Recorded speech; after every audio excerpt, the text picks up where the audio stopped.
"Ayo jalan." Maka kami terus berjalan hingga kami melihat orang yang sedang berbaring, sedangkan ada seseorang yang berdiri di atasnya sambil memegang kapak atau batu yang besar dan keras yang dipukulkannya ke kepala orang itu hingga remuk kepalanya. Ketika dia memukul kepala orang itu, batu di tangannya jatuh menggelinding. Lalu dia memungutnya kembali, dan dia tidak kembali sampai kepala orang tersebut utuh kembali. Lantas dia kembali lagi kepada orang itu untuk memukulnya lagi. Aku pun kembali bertanya, "Apakah ini?"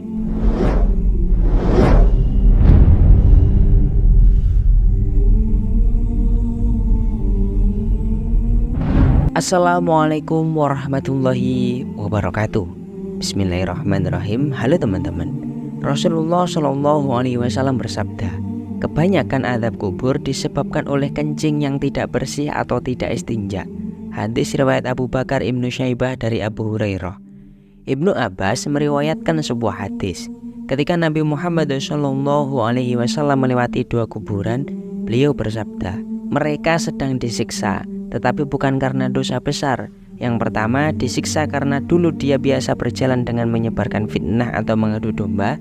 Dan yang kedua disiksa karena dulu dia tidak membersihkan kencingnya. Lalu beliau menyuruh seseorang sahabat mengambil dahan pohon yang masih segar atau lembab, lalu beliau membelahnya menjadi dua bagian dan menancapkannya di atas kuburan mereka. Kemudian beliau pun bersabda, semoga Allah meringankan siksaan keduanya selama dahan pohon ini belum kering. Hadis riwayat Al-Bukhari dan Muslim. Dalam riwayat Muslim disebutkan, dia dulu tidak bersuci setelah kencing atau bersuci dari kencingnya. Dalam kitab Abu Daud diungkapkan, dulu dia tidak menyiram kencingnya. Menurut versi Hannad Ibnu As-Sari diungkapkan, dia tidak bersuci dari air kencingnya. Al-Bukhari berkata, keduanya disiksa bukan karena dosa besar, tapi dampaknya yang sangat besar. Diriwayatkan oleh Abu Daud Al-Polisi dari Abu Bakrah, dia berkata, ketika aku datang dan seorang laki-laki berjalan bersama Rasulullah SAW, Rasulullah berada di tengah-tengah kami.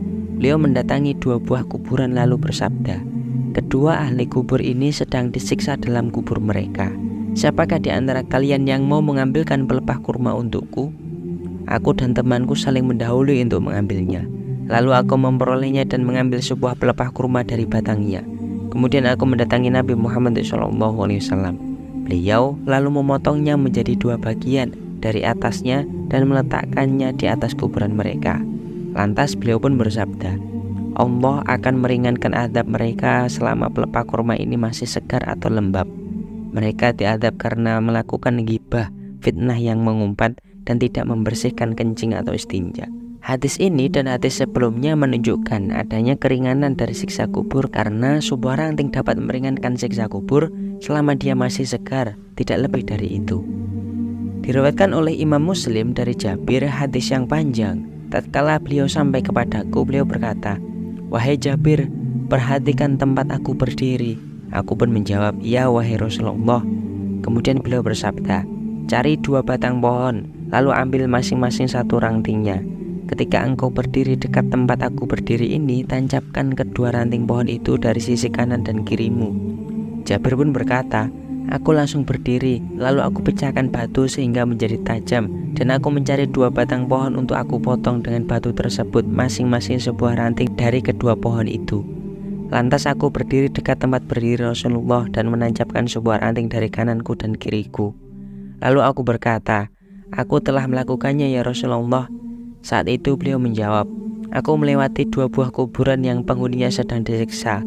Aku ingin memberikan syafaatku kepada mereka untuk meringankan siksaan terhadap keduanya selama kedua ranting pohon tersebut masih segar atau lembab. Hadis riwayat Muslim. Dalam hadis tersebut ada penambahan pada ungkapan ranting yang segar, yaitu syafaat Nabi Muhammad SAW. Menurutku, hal tersebut menjelaskan bahwa kedua hadis tersebut mengandung dua persoalan berbeda, sebagaimana pendapat orang pada umumnya terhadap hal itu, dan menunjukkan bahwa keduanya memiliki hubungan. Dalam hadis Ibnu Abbas radhiyallahu anhu dan Abu Bakrah menyatakan adanya sebuah ranting pohon yang dipotong menjadi dua bagian oleh Nabi dengan tangan beliau dan menancapkannya di atas kuburan mereka. Hadis Jabir berbeda dari kedua hadis sebelumnya, dan di dalam hadis itu tidak disebutkan penyebab mereka diazab. Abu Daud Al-Polisi meriwayatkan sebuah hadis dari Ibnu Abbas radhiyallahu anhu. Dia berkata, Syu'bah menyampaikan kepada kami dari A'masy, dari Mujahid, dari Ibnu Abbas radhiyallahu anhu. Beliau menyatakan bahwa suatu hari Rasulullah SAW melewati 2 buah kuburan. Lalu beliau bersabda, kedua penghuni kuburan ini sedang diazab bukan karena dosa besar. Salah seorang dari mereka dulu sering memakan daging orang lain atau ghibah, sedangkan yang satu lagi suka menyebarkan fitnah atau mengadu domba. Kemudian beliau menyuruh sahabat untuk mengambil sepotong pelepah kurma dan membelahnya menjadi 2 bagian. Beliau lalu meletakkannya di atas kuburan mereka masing-masing 1 bagian, dan sesudah itu beliau bersabda lagi, mudah-mudahan azab mereka diringankan selama pelepah kurma ini masih segar. Ada yang berpendapat mungkin kedua penghuni kuburan itu orang kafir. Mereka memberikan alasan dengan adanya ungkapan mereka sedang disiksa bukan karena dosa besar. Hal itu merupakan penambahan siksaan atas kekafiran dan kesyirikan mereka. Jika keduanya orang mukmin, maka aku sampaikan bahwa mereka diazab karena telah berbuat suatu kesalahan, bukan karena faktor kekafiran, tetapi karena mereka belum bertaubat. Jika keduanya orang kafir, maka kedua azab karena kedua dosa tersebut sebagai tambahan terhadap sisaan mereka karena kekafiran, kedustaan, dan semua kejahatan mereka. Kalau mereka memang orang kafir, maka sudah jelas bagi kita siksaan yang akan ditimpakan pada mereka, dan Allah lebih mengetahui semuanya. Pendapat yang menyatakan bahwa kedua penghuni kubur tersebut orang mukmin mungkin pendapat yang banyak dipegang oleh kaum muslim saat ini, seperti yang disebutkan Ibnu Barjan dalam bukunya Al-Irsyad Al-Hadi ila Taufiq was-Sadad, petunjuk Allah kepada kebaikan dan kebenaran. Aku tegaskan di sini bahwa jelas kedua penghuni kubur tersebut orang mukmin, sebagaimana diriwayatkan oleh dhahir hadis-hadis tersebut. At-Tahawi pernah meriwayatkan sebuah hadis Nabi Muhammad SAW dari Ibnu Mas'ud. Jika seorang hamba Allah Azza wa Jalla diperintahkan untuk disiksa dengan pukulan 100 kali dalam kuburnya, maka ia selalu meminta kepada Allah hingga berkurang hanya 1 kali. Jadi ketika dipukul 1 kali, tiba-tiba kuburnya penuh dengan api. Setelah api itu hilang, dia terbangun dan bertanya, "Mengapa kamu memukul aku?" Dia pun menjawab, "Kamu pernah sholat tanpa wudhu dan tidak menolong orang yang teraniaya." Samurah ibnu Jundub berkata, ketika Rasulullah selesai sholat, beliau menghadapkan wajahnya kepada kami para sahabat. Beliau bertanya, "Adakah salah seorang di antara kalian tadi malam bermimpi?" Lalu orang yang bermimpi menceritakan mimpinya kepada beliau. Setelah mendengarnya, beliau mengucapkan Masya Allah. Lalu suatu hari beliau bertanya kepada kami, "Adakah di antara kalian yang bermimpi?" Kami pun menjawab, "Tidak ada." Kemudian beliau berkata, "Tetapi aku semalam mimpi didatangi 2 orang yang menuntun tanganku dan membawaku sampai Al-Ard Al-Muqaddasah atau Palestina. Aku melihat seorang laki-laki sedang duduk dan seorang lagi berdiri sambil memegang sebuah bentolan besi yang dimasukkan ke dalam mulutnya hingga tembus ke tengkuknya. Demikian pula yang dilakukan oleh seorang lagi. Kemudian mulutnya menjadi utuh seperti semula dan dia mengulangi perbuatan itu. Lantas aku pun bertanya, "Apakah ini?" Tapi kedua orang itu bertanya, "Ayo jalan." Maka kami terus berjalan hingga kami melihat orang yang sedang berbaring, sedangkan ada seseorang yang berdiri di atasnya sambil memegang kapak atau batu yang besar dan keras yang dipukulkannya ke kepala orang itu hingga remuk kepalanya. Ketika dia memukul kepala orang itu, batu di tangannya jatuh menggelinding. Lalu dia memungutnya kembali dan dia tidak kembali sampai kepala orang tersebut utuh kembali. Lantas dia kembali lagi kepada orang itu untuk memukulnya lagi. Aku pun kembali kepadanya. Aku pun kembali bertanya, "Apakah ini?" Tapi kedua orang itu tetap berkata, "Ayo jalan." Kedua orang itu terus mengajakku berjalan. Kami pergi bersama-sama dan sampailah di suatu tempat seperti dapur api. Bagian atas dapur itu sangat sempit dan bawahnya sangat luas. Di sana terdengar suara pekikan orang-orang. Ketika menoleh ke dalamnya, kami melihat sekelompok laki-laki dan perempuan yang telanjang. Tiba-tiba datang semburan api dari bawah. Ketika semburan api itu mengenai mereka, mereka memekik dengan sekuat-kuatnya karena panasnya. Keduanya tetap berkata, "Ayo jalan." Kami terus berjalan hingga bertemu dengan sebuah sungai yang airnya berwarna merah laksana darah, yang di dalamnya ada orang yang sedang berenang dan seorang lagi berdiri di tepinya sambil memegang batu yang senantiasa menghadap kepada orang yang berada dalam sungai tersebut. Ketika orang yang berada dalam sungai tersebut ingin keluar dari sungai itu, laki-laki itu melemparinya dengan batu yang dipegangnya tadi, sehingga laki-laki yang ada di sungai itu kembali ke tengah-tengah sungai.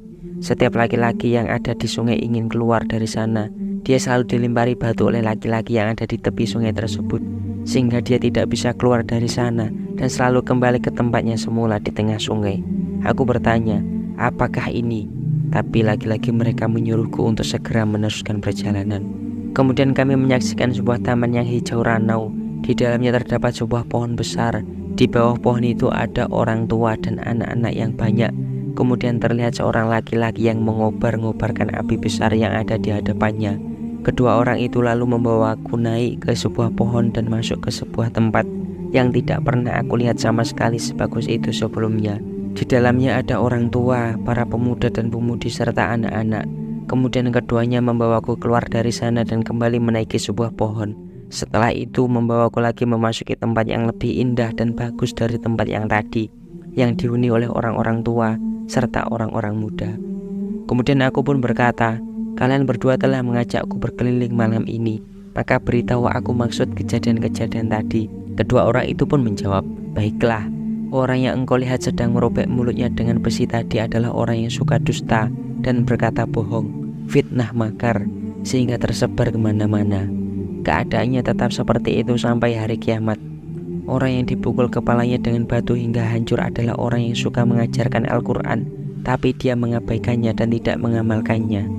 Nasibnya tetap seperti itu sampai hari kiamat. Orang-orang yang engkau lihat dalam lubang tadi adalah para pezina, sedangkan orang yang ada di dalam sungai tadi adalah orang yang suka memakan riba. Orang tua yang ada di bawah pohon tadi adalah Nabi Ibrahim, sedangkan anak-anak yang mengitarinya adalah anak-anak manusia yang mati ketika masih kecil. Orang yang menghidupkan api tadi adalah malaikat penjaga neraka. Tempat pertama yang engkau lihat tadi adalah tempat orang mukmin umumnya, sedangkan tempat kedua yang lebih baik dan bagus daripada yang pertama tadi adalah tempat bagi orang-orang yang syahid di jalan Allah.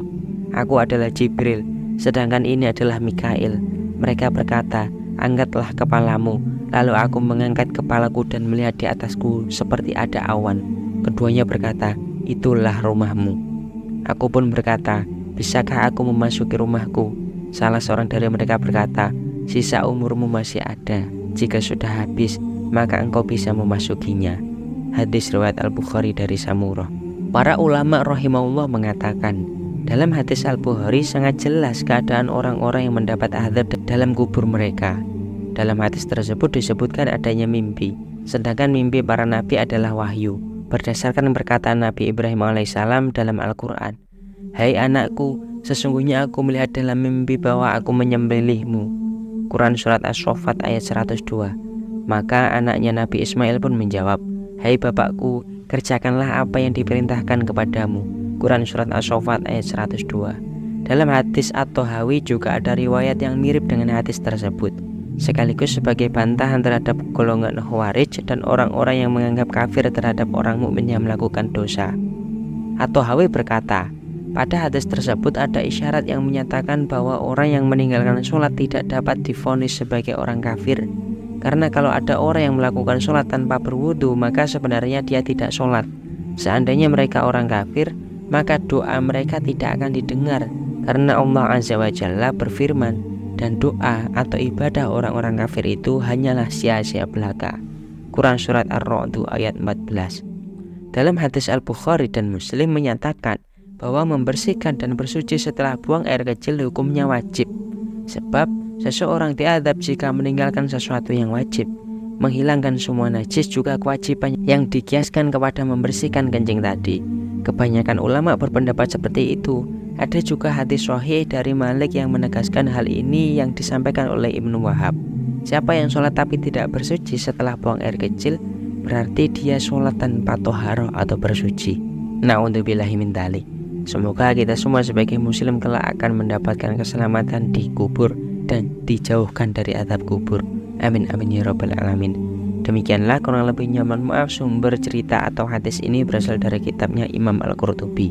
Wallahul muwaffiq ila aqwamit thoriq. Wassalamualaikum warahmatullahi wabarakatuh.